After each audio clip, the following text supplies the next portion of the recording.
ए भन मेरा भाइ हो देउसी रे ए राम्ररी भन देउसी रे ए स्वर मिलाइकन देउसी रे ए भन न भन देउसी रे ए भैँसीको पिलो देउसी रे ए किन यति ढिलो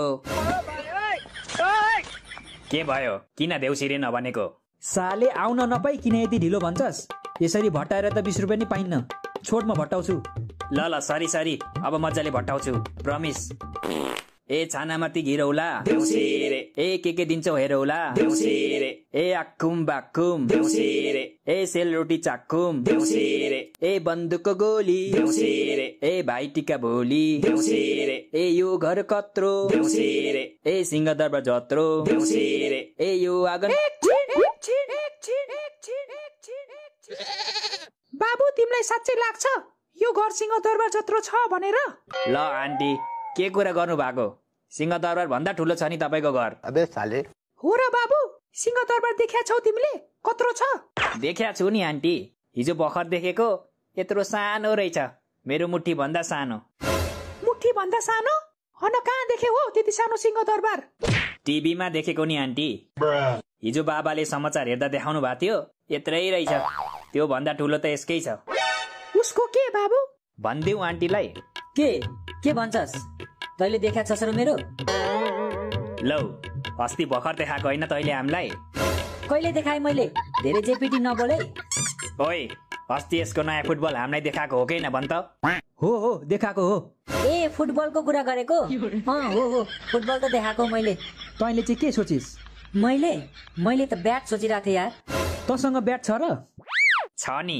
सुरिलो ब्याट छ योसँग हेर्छस् के हेर्ने कुरा भइरहेछ त्यहाँ म पनि हेर्छु नि हैट आन्टी हुन्न तपाईँ अङ्कलकै हेर्नु बाबा मेरो मतलब भित्र गएर अङ्कललाई हेर्नु न बिरामी पो हुनुहुन्छ कि कसले भनेको म बिरामी छु भनेर म जस्तो हेल्दी कोही छैन यो संसारमा हो रहेछ पेट देखेरै थाहा भयो अङ्कल तपाईलाई एउटा कुरा सोधौं के कुरा तपाईको 6 प्याक छ कि 8 प्याक देखिनस् यत्रो फ्यामिली प्याक तिमीहरू देउसी खेल्न आको कि मेरो प्याक हेर्न आको देउसी खेल्ने भए खेल नत्र जाऊ आफ्नो घर ए झिलिमिली झिलिमिली देउसी रे ए केकको झिलिमिली देउसी रे ए बत्तीको झिलिमिली देउसी रे ए फुलको झिलिमिली देउसी रे ए स्टिलको चम्ची देउसी रे ए अङ्कल आन्टीलाई सम्झी देउसी रे ए आएका हामी देउसी रे ए देउसी रे खेल्न देउसी रे ए बारीमा ओखर देउसी रे ए हाम्रो साथी जोकर देउसी रे ए बारीमा अदुवा देउसी रे ए अङ्कल आन्टी पदुवा देउसी रे ए बारीमा मुला देउसी रे ए अङ्कलको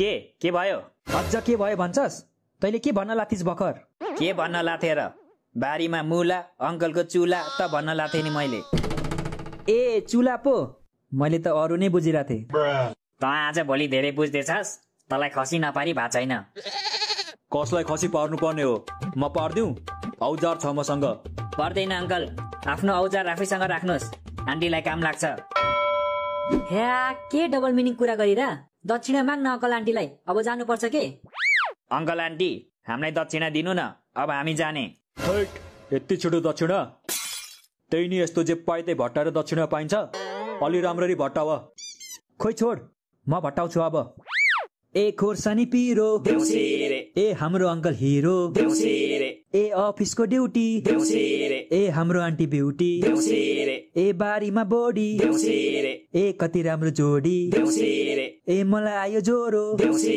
रे ए अङ्कल कति गोरो देउसी रे ए गाई बान्ने डोरी देउसी रे ए आन्टी कति गोरी देउसी रे ए रुखमाथि मैना देउसी भयो बाबु भयो यो भन्दा धेरै तारिफ नगर तारिफ सुन्ने बानी छैन के हाम्रो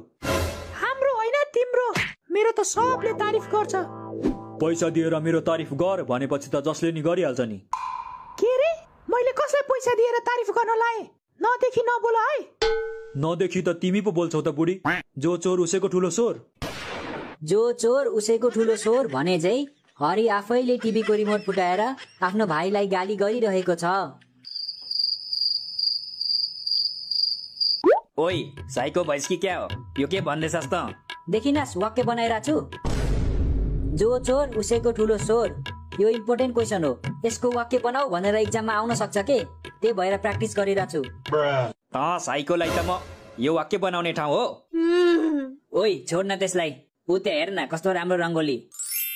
यो रङ्गोली कसले बनाएको आन्टी, तपाईँले हो? तिम्रो अङ्कल हुँदा हुँदा म किन बनाउनु बाबु?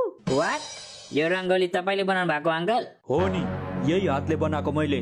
मलाई त विश्वास लागेन है। किन बाबु, छोरा मान्छेले चाहिँ रङ्गोली बनाउन सक्दैन र? सक्न त सक्छ कि आन्टी, तर अङ्कलले चाहिँ कसरी सक्नुभयो के? रङ्गोली बनाउँदा पेटले डिस्टर्ब गरेन अङ्कललाई? पेट हेर्दा त बस्न पनि गाह्रो हुन्छ जस्तो छ। झन् अङ्कलले झुकेर रङ्गोली कसरी बनाउनु भयो होला? यसरी बनाई, यसरी यसरी यसरी यसरी। चित्त बुझ्यो अब? तैट अङ्कल, यो के गर्नु भएको तपाईँले? यो सब यसरी खुलेआम गर्न मिल्दैन नि, कानुन लाग्छ फेरि। मतलब तिमी मान्छे हौ, कुकुर होइनौ। मान्छे भएर कुकुर जस्तो हरकत नगर त। कुकुर सुनेर याद आयो, कुकुर तिहार त हिजो थियो होइन र? हिजो थियो त, थाहा थिएन तँलाई? हिजो कुकुर तिहार, अनि तैँले चाहिँ किन आज माला लगाएको त? कि हिजो लाउन बिर्सिस? चुप्लाक, यो माला मैले प्रोटेक्सनको लागि लगाएको हो, बुझिस? कस्तो प्रोटेक्सन बाबु? मेरो घरको प्रोटेक्सन आन्टी। मैले यो माला 3 दिन लगाएँ भने मेरो घरमा कसैको नजर लाग्दैन रे, त्यसैले लगाएको मैले यो माला। कसले भनेको तिमीलाई? त्यो पल्लो गाउँमा एउटा बाबा छ नि, हो त्यही बाबाले भनेको मलाई। को? त्यो समोसा बाबा? हजुर हजुर, समोसा बाबा, उहाँले नै भनेको मलाई। ए, त्यो बाबाले त तिमीलाई पनि ठग्न भ्याएछ। कसरी अङ्कल? म भन्छु कसरी। तिमी किन भन्छौ? मैले कुरा स्टार्ट गरेको होइन, म भन्छु नि। फेरि भन त, कसले स्टार्ट गरेको रे? बाबुलाई प्रोटेक्सनको बारेमा कसले सोधेको? त्यो छोड्देऊ न, समोसा बाबाको कुरा कसले झिकेको? त्यस्तो कुरा गर्ने भए त बाहिर सुरुमा को निस्केको? रङ्गोली कसले बनाएको? मासु कसले बनाएको? यो झिलिमिली बत्ती कसले लगाएको? घर सफा कसले गरेको? छोरीको डाइपर कसले फेरेको? एकदम तुक। यो बुढा बुढीले मेरो ब्लड प्रेसर बधाई सक्यो। यो बाबुलाई के भयो? दाँत नभएको हातमा चढ्यो क्या हो? यो यसको कमजोरी हो के अङ्कल? रिसाउने बित्तिकै यसको जिब्रोले कामै गर्न छोड्छ। ए, त्यस्तो पो? ल म भन्दिन, तिमी नै भन। म पनि भन्दिन, तिमी आफै भन। अघि त खुब म भन्छु भन्दै उफ्रेको होइन, भन न अब। म भन्दा धेरै त तिमी उफ्रिँदै थियौ, तिमी भन। फेरि सुलु। ल मै भन्छु। हामी पनि करिब 1 वर्ष अगाडि समोसा बाबा कहाँ गएको थियौँ, अनि तिमीलाई जस्तै हामीलाई पनि त्यो बाबाले माला लगाइदिएर ल अब तपाईँहरूको घरमा लक्ष्मीको आगमन हुन्छ भनेको थियो, तर घर आइपुग्दा त भएको लक्ष्मी पनि चोरले चोरेर लगेछ। अनि पुलिस कम्प्लेन गर्नु भएन हजुरहरूले?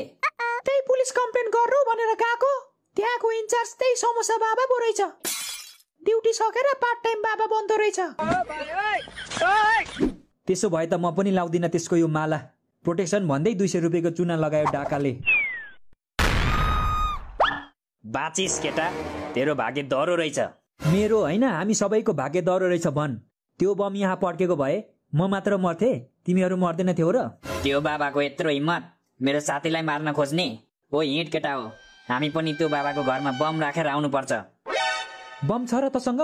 छ नि, सबै प्रकारको बम छ मसँग। खोर्सानी बम, आलु बम, रकेट बम, कुपी बम, छर्रा बम सबै छ। त भन्न कुन बम पड्काउने, त्यही पड्काएर आउनुपर्छ त्यसको घरमा। साले बम होइन, सुरुमा तँलाई पड्काउँछु म। के भनिस्? त मलाई पड्काउने? पड्काउने। आइज हिँड त्यसो भए। कहाँ? मलाई पड्काउने भनेको होइन, हिँड्न त कुनामा।